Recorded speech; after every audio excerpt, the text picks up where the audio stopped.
Every incentive that Black Americans made to better ourselves in this country and to put in law, we don't get none of that shit. It goes right to immigrants. If you think that we get help from the US government when we move here, let me tell you this. We don't get nothing from the US government. Nothing at all. But I'm going to take my time to tell you how we do it. See, when I moved to this country, I was about, 25? I don't know, 25, 26. That's how old I was when I moved to this country. I grew up in Congo, in Kinshasa, okay? I did not grow up poor. Not at all. I grew up in a 4-bedroom house with a dog. We had a chauffeur, a maid, and a gate man. That's how I grew up. I was going to school in a Range Rover.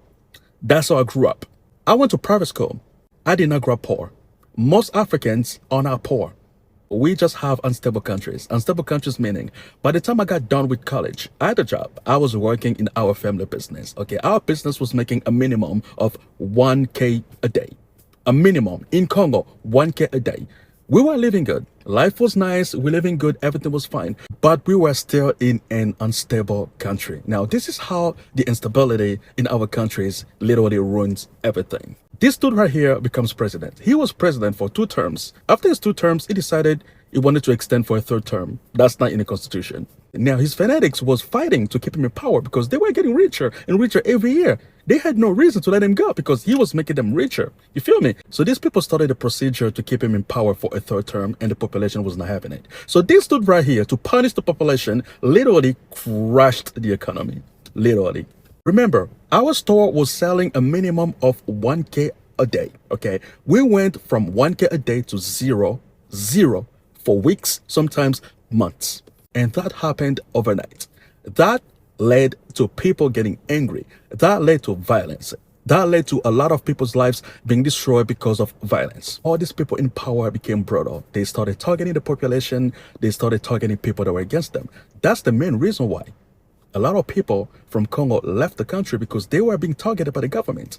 You have to leave. If you stay, they're gonna find you and X you. So I found my way out and moved to the US. Now I'm in the US and I have to start from scratch. I literally have nothing. I cannot even get a job because I don't have papers. So first thing to do is go to the immigration office and get papers. That takes about a year just to get papers to work. So I'm just waiting. In the meantime, I'm getting taken care of by people in my community for a whole year because I cannot get a job. You feel that, right? So all that time, all I can do is research, learn, study, understand the country, and prepare. My very first job was a factory job. I worked there for like 3 months. Then I moved to a different company, which was also a factory job. I worked there for like a year. The whole year I was there, I was telling myself, this is not how it's supposed to be, and this is not how it's gonna be. When I left that job, I said no more. So I started looking for jobs that's gonna push me forward.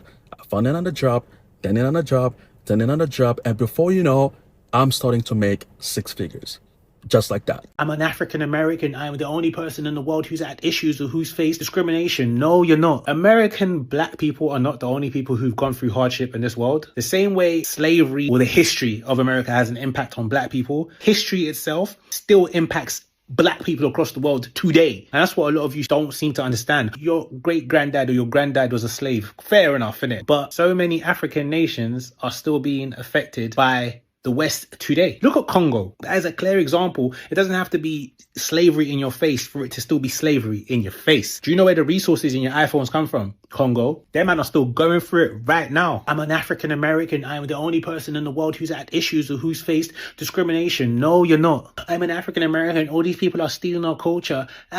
It's not really you. It's because of the country where you're from has this real big impact on media. So yes, a lot of us in the world, white, black, blue, pink, grew up on American culture. Not specifically black, but hip hop is cool. Hip hop is dominant. Athletes are cool. Like any child and every young person in the world, you look up to people you can identify with. So if you see a Michael Jordan, a Tupac, a Biggie, a Jay-Z, you're going to admire them and you might adopt elements of their culture. It's not rocket science. It's not that deep. You're not the only Black people who have to navigate being a minority in another part of the world. So relax. Not gonna lie, I have a good feeling I'm gonna enjoy this video for today. Hey, what a coincidence that the last two speakers have used DR Congo or the Congo as reference of this video, and we have two perspectives. We have a perspective of a Congolese who has come to America and made it, and also one that is expressing that he did not come into the US as a broke Congolese man, but as a rich Congolese man who was seeking for better things like education and also good or better jobs, especially given the economic situation in their country. The other person who sheds light on how these people keep struggling in the Congo, they still live in sort of like a modern day slavery, and most of them make it out, or most of them push through without even having that victim mentality. We don't see Congolese coming in and say, hey guys, we're still in slavery and things like that. But hey, before you come at me, we're gonna have to see this out this way. Like, we're not gonna ignore the fact that the black Americans actually set the table, and the fact that they are feeling that they set the table and other people are coming in and eat from the same table that they set. In a way, that is like a valid crash out. They have fought so hard and finally they're getting a seat. If they feel like some people are coming in and occupying those spaces, then we kind of have to hear them out in some way. Also, I'm not saying that it is all black Americans who are saying that Africans who come into the US come in as broke, and also that their monies, like let's say that monies that they are being taxed or benefits like, SNAP, food stamps, Medicare, like those monies were given to the Africans and not to the black Americans who fought for this for the longest. That is not true. In fact, majority of Africans who go to the US, most of them just go to seek education or further studies. Others go and seek better economic opportunities. This could be starting their own business, doing trade, opening up, or doing connections, so that maybe let's say there is a restaurant in a city like New York and this person has friends or connect there. They come back to Africa and do farming. They can export farm produce. You see, that's building connection and trade. Things like that. Most of these Africans, they come in, they do their work, they're disciplined, they get the dollars, they come back to Africa, they don't stay in America, retire home and go about their life without even saying that, oh, we were colonized, we feel like we need reparations and things like that. I do feel like the black Americans are stuck in this sort of, I don't want to call it a victim mentality, but that is how it pans out to be. It overshadows the efforts that they're supposed to make in order to have more seats in the table or have more say in this conversation. But hey, before we even dissect this matter further, how about we listen to more opinions, especially coming from the black Americans and others from Africans, and then we can have a candid conversation. Okay, my black American friends and family, I came at my African people and I told them the truth. And of course, I got to tell y'all the truth too. I'm sorry. I know that some African people have made it very hard for you guys to find your identity or rekindle that identity that was lost because of slavery and, people bringing people from Africa here and everything like that. But I do not want that to deter you from actually trying to figure that out. You are African. That is where your ancestors are from. And those cultures and traditions were stripped away from you. Because of how nasty other people are acting should not deter you away from still trying to figure out what those roots are. Yes, you stayed in America, you created your own culture and everything, but there's nothing wrong with reaching back into history and truly finding out exactly where your roots are from. So I've been noticing a lot of talk about FBAs or indigenous people saying, hey, if Africa is so great, why do y'all come to America? I want to respond to that. But before I do, I want you to notice that you never see older African people who live in the United States. You don't see them in nursing homes or long-term facilities. You do not see them. I'm going to explain to you why. The first thing you must know is how economics works. I will say I've been to Ghana. As you know, my husband is Ghanaian. I've been multiple times. My kids have gone. We actually just came back in December. Let me tell you how this works. $1 American is approximately 16 CDs. Okay? So for every $1 is 16 CDs for them. What is nothing to us is a lot for them. For instance, most people will make anywhere between $200 to $300 a month, and that is considered a good living, an acceptable living. You also have to understand that most people have family land. So you have a place to stay. You build your homes. By the way, their homes are built out of cement, guys. And you live on your compound with your family. You live off of the land unless you live in Accra. If you live in Accra, you usually have farmland outside of the city, and you will sell things inside. Oftentimes people will sell products and things that they buy wholesale and sell them, for a profit in marketplaces and such forth. Okay? But for the most part, that you're able to live off of your land. So basic economics is you come to the United States to make the American dollar. You send that money home or you visit home and you build your compound. Okay? And when I'm talking about you build your home, baby, think about those homes in California. It looks like that. Quality, so much better than ours. So much better than ours, okay? You take your American dollar, you invest it back into Ghana, okay? So you build your nice house, your nice compound, whatever you want. You ship your cars over there. They even have a Ghanaian car. It's equivalent to $10,000 to $15,000 American. That's it. Yeah, they have their own cars. Okay. Also, for about same $200 a month, you can have a driver, just as long as you supply the car. You can have a house person who assists you.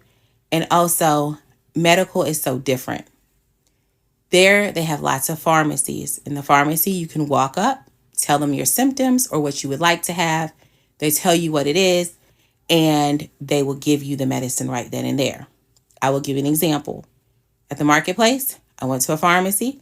I said I wanted antibiotics. It was 500 milligrams of antibiotics. It was 10 boxes in a case. It was 15 pills each. And that was equivalent to $10. If you know, you know. And that goes for any medication. Okay? So once again, they'll come to America. They'll get the American dollars. They will set up businesses, build their homes, all offer the American dollar. They will set up their families, the whole 9 yards, okay? When it is time for them to retire, they will then go home. The reason you go home is easier. Home is relaxed. You now have American dollars. You have your Social Security. If you have a 401k, some savings, you don't need a lot to live there. And they will retire home where even if you have an elderly person, you can pay someone to stay there and to take care of them. And then 2, you are surrounded by family as well. So the question is, if it's so great in Africa, why do they come to America? Just like any other country? Economics. But notice they do not stay. Notice they do not stay. And that should have been the bigger thing you paid attention to, is why don't they stay? Not why do they come? Hopefully, we end that kind of discussion, okay? I also will say, if you Google or Mozilla or Firefox, because remember, we're not promoting Google, the homes, especially like in Ghana, what it's going to show you is not the homes. It is going to show you the marketplaces. Y'all are thinking that these are their homes. It does not show you online their homes, and that is for a very good reason, because they do not want the international community to know what it looks like on purpose. This is another reason why travel is so important. Guys, what you are seeing online when you Google, especially if you Google Ghanaian homes, it is going to show you the marketplaces. That is not where people live. Just an FYI.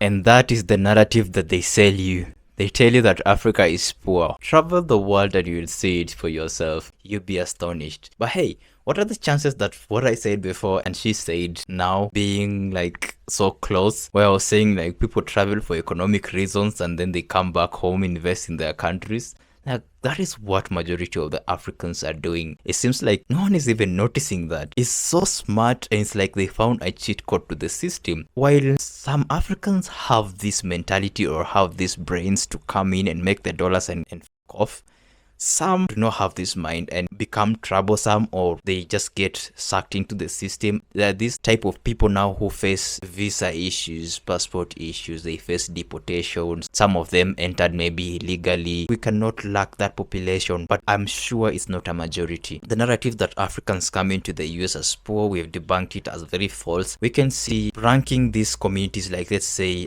I'm sure Nigerians are the first with an average of 65,000 per household. And the second I think is Ethiopians, which are around 50,000 if I'm not wrong. I can't remember the statistics well. I've read some articles before. I was comparing these two communities, how they are flourishing in the United States. For Nigerians, they're all over the world. You wouldn't go anywhere and miss a Nigerian. And also this country, Kenya, they also go into these places and do things like that. It's not entirely that people who come into the US are poor or they're seeking asylum. And I understand now, if these people are coming to the US, studying the country so well and flourishing, leaving the Black American counterparts who have been born there, who have stayed in that country, been educated there, and they're not getting these opportunities, or these opportunities are being snatched from them, they're definitely gonna feel the pain. Is this an implication that there's a diversity rift in the diaspora? Of course, we're not gonna deny that. We've even seen identity crisis where the Black Americans don't want Black Africans to be called blacks because ideally they come from Africa and not from the land. If these two communities can come together and identify and have a conversation where now they can assimilate each other, lift each other, and just live with harmony, I mean, the Black population would have power, they have a voice. If you have support from this incoming population, you definitely have numbers now to push yourself. Why not share some positives and move forward together? The Black community one day will unite with the Black Africans. They will be called blacks and they will identify with the same culture, if especially both sides have a positive mindset and have the will or willingness to work together. That's my thought as of now. I'm opening this forum now to you guys to share your opinions. What do you think about this whole subject? Do you think Africans coming to the US broke and they flourish on the incentive that they're being given, especially from monies coming from the Black Americans' pocket? Do you think they're coming to finish the opportunities that Black Americans were supposed to be given? What do you think about the strategy that Africans have? Is it a glitch in the system? Share it in the comment section down there below. Also, don't forget to go and check the original creators. Usernames to the videos have been embedded in the stitched videos. As always, go on to their TikToks, follow, like for this channel. Make sure you smash a huge thumbs up button. Consider subscribing, turn on post notifications so that you may not miss my next upload. Let us meet in the next one. Peace out.